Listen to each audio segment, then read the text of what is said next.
So I'm Vincent Bradley. I'm the co-founder and CEO of FlashFunders, online equity funding platform that's reinventing how startups raise capital.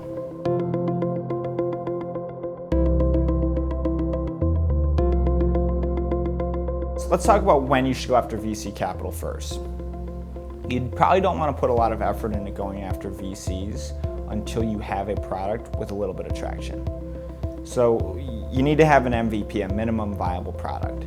You need to have a couple users, you need to have traction.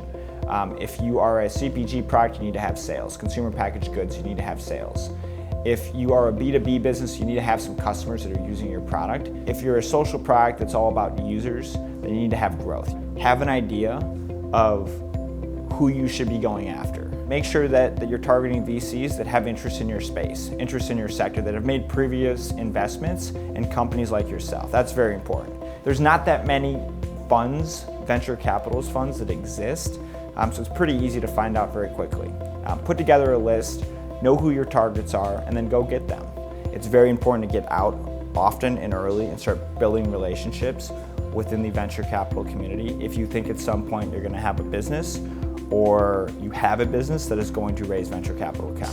You're most likely not going to walk into Andreessen Horowitz with no existing relationship and get a check for $20 million. You're probably going to have a friend of a friend that introduces you, or you're going to meet a partner or an associate of Andreessen. You're going to get on their pipeline, they're going to have you in for lunch, and at some point that relationship then is going to become professional and it's going to become serious. Hey, we're raising capital for my business, and it could turn into an actual fundraising. I don't have the exact stats in front of me, but often it's 12 months to 18 months after the first introduction with a venture capitalist that you actually get funded from that VC if that VC ends up investing. So let's step back and remember that raising capital is very much a psychological experiment. You're asking someone to join your company and help you build a business that is hopefully going to create value. And getting someone to join you, getting someone to follow you, you can't lose sight of the fact that it's about people. You're going to have one opportunity with most of these guys. Your uncle might know a guy who knows a guy that can put a 2-page deck or a very quick teaser in front of this individual. They're getting hundreds of decks a day.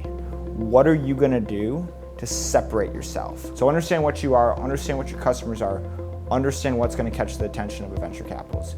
When you are raising capital, it's kind of like being interviewed in a sense. You want to share the good things, and you want to have answers for the bad things if you're asked them. But you don't need to go in and necessarily put all your problems out in the open, because every company has them. Good entrepreneurs will solve them, and you're trying to convince them that they should believe in you. Quite often I'll see businesses they're talking about how great their idea is and how cool the problem they're solving, and even they're touching on the value that they're creating, but they're not articulating how they're going to use their capital to get their business to the next level. They don't have a strong investment thesis. Having a strong, crafted investment thesis is very important when it comes to raising capital from a venture capitalist or any other type of investor for that matter. What are you raising the capital for?